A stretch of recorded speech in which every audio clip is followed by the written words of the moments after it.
Бактериялар бізді қоршаған барлық жерде, соның ішінде топырақта, суда, ауада және ішек микрофлорасында өмір сүретін микроскопиялық организмдер. Әдетте ұзындығы бірнеше микрометр болатын бактериялар шарлар, таяқшалар, спиральдар және басқа пішіндер түрінде болады.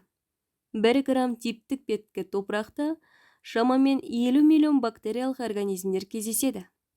Бактериялардың ғаламдық биомассасы жердегі барлық өсімдіктер мен жануарлардың биомассасынан асып түседі. Дегенмен, бактериялардың көпшілігі әлі сипатталмаған. Олар табиғат пен адам денсаулығындағы тепе-теңдікті сақтауда маңызды рөл атқарады. Микроорганизмдер және ең алдымен бактериялар генетиканың, биохимияның, биофизиканың және ғарыштық биологияның жалпы мәселелерін шешудің классикалық объектісі болып табылады. Бактериялардың бейімделу, зат алмасу жолдарының алуан түрлілігі және қоршаған ортамен әрекеттесудің ерекше қабілеті бар. Олар тез көбейіп мутацияға ұшырайды. Бұл оларды әртүрлі технологиялық және ғылыми мақсаттарда қолдану үшін құнды құрал етеді. Сонымен қатар, бактерияларды көбейту және өсіру салыстырмалы түрде арзан. Бұл оларды көптеген ғылыми зерттеу және өндірістік процестер үшін қол жетімді етеді. Бактерияларды қолданудың бір жолы ластанған су мен топырақ ресурстарын тазарту болып табылады. Кейбір бактериялар улы заттарды ыдыратып, оларды қауіпсіз қосылыстарға айналдыра алады. Бұл ластануды азайтуға және адамдардың өмір сүру сапасын жақсартуға көмектеседі. Су топырақ арқылы ағып жатқанда бактериялардың табиғи популяциялары нитраттар, перхлораттар және хлоранған органикалық қосылыстар сияқты ластаушы заттардың сұйықтығын тазартуға көмектеседі. Қазір Калифорниядағы 2 су құбыры бұл бактерияларды ұстап, оларға реакторларда биопленкалар жасауға және биопленкаларда ауыз су тазарту қондырғыларында шоғырланған және бақыланатын суды тазартуға пайдалануға мүмкіндік береді.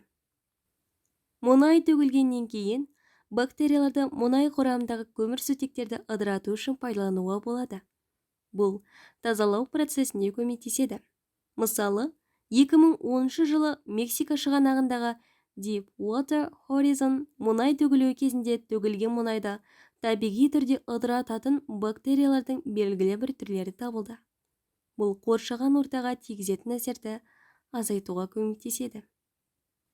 Бактерияларды пайдаланып, антибиотиктерді өндіру процесі ашыту арқылы жүзеге асады. Бұл процеске жалпы шолу жасасақ, антибиотиктерді өндіру үшін әдетте қажетті қосылысты синтездеу қабілеті бар бактериялардың белгілі бір түрлері қолданылады. Мұндай бактериялардың мысалдары Streptomyces, Bacillus және Penicillium болып табылады. Бактериялардың бастапқы культурасы зертханада қоректі ортада өсіріледі. Бұл мәдениет процесті кеңейту үшін шикізат ретінде қызмет етеді. Өскен бактериялар арнайы биореакторларға ауыстырылады. Онда ашыту процесі өнеркәсіптік ауқымда жүзеге асырылады.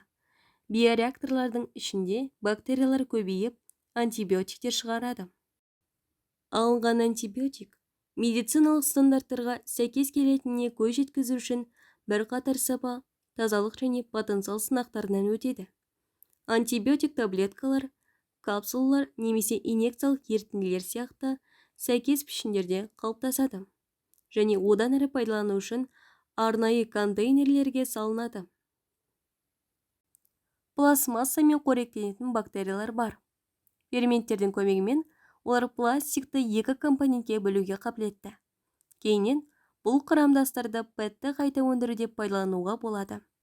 Бактерияларды қолдана отыра пластикалық биодеградация саласында IGN командалары елеулі табыстар мен жетістіктерге қол жеткізді.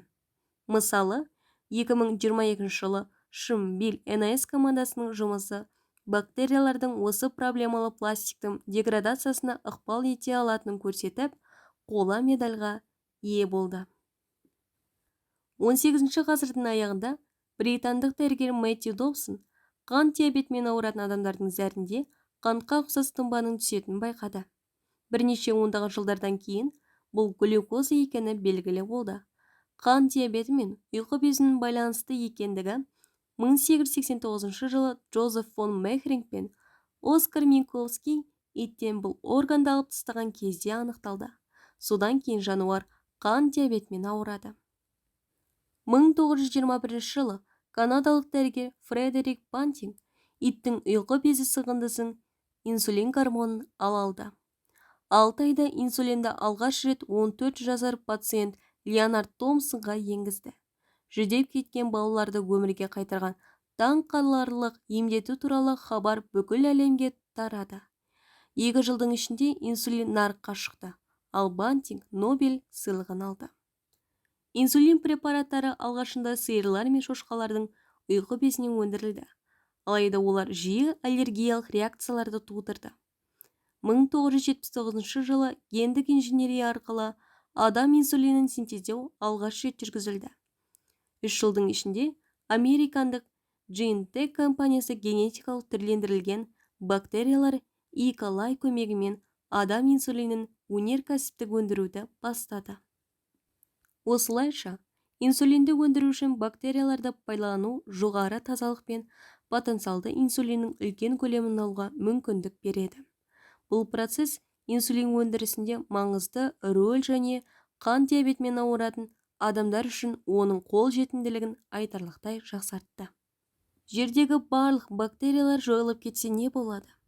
Егер микроорганизмдер жойылып кетсе, онда барлық өлі тіршілік иелері жердің бетінде бұзылмай қалып кете беретін болады. Өйткені іріңдеу процесі жүрмейді. Барлық өсімдіктер мен жануарлар қара шірікке айналмайды. Дегенмен, бактерияны қолданудың ықтимал қауіптері бар. Биологиялық қауіпсіздік. Бактериялардың немесе олардың генетикалық материалдарының шектен тыс бөлінуі экологиялық дисбалансты тудыруы немесе басқа организмдерге жағымсыз әсер етуі мүмкін. Антибиотиктерге төзімділіктің дамуы.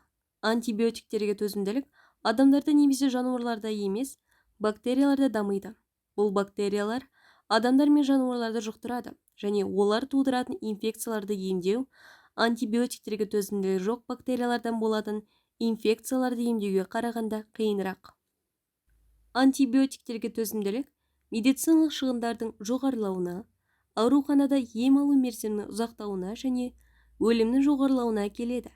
Сондықтан, әртүрлі салаларда бактерияларды кең ауқымда қолданбас бұрын көбірек зерттеулер жүргізіп және мүмкін қауіптерді бағалау қажет. Қорытындылай келе, бактериялар адамзат өмірінде және планетамыздың экожүйесінде өте маңызды рөл атқарады. Олар миллиардтаған жылдар бойы атмосфера және топырақты қалыптастырады. Метаболизмдік әртүрлілікке және әртүрлі ортаға бейімделу қабілетіне ие. Бактериялар табиғи ортадағы көміртегі балансына елеулі үлес қосады және органикалық қосылыстардың ыдырауында негізгі қызметтерді атқарады.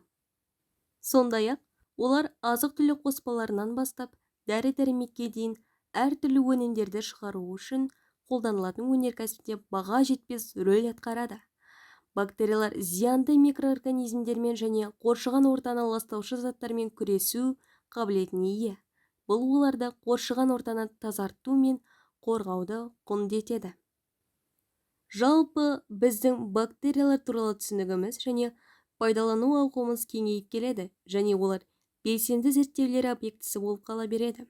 Дегенмен, бактериялар адам денсаулығына, экожүйеге және өнеркәсіпке әсер ететін баға жетпес ресурс және жердегі тіршіліктің маңызды құрамдас бөлігі болып табылатыны қазірдің өзінде анық.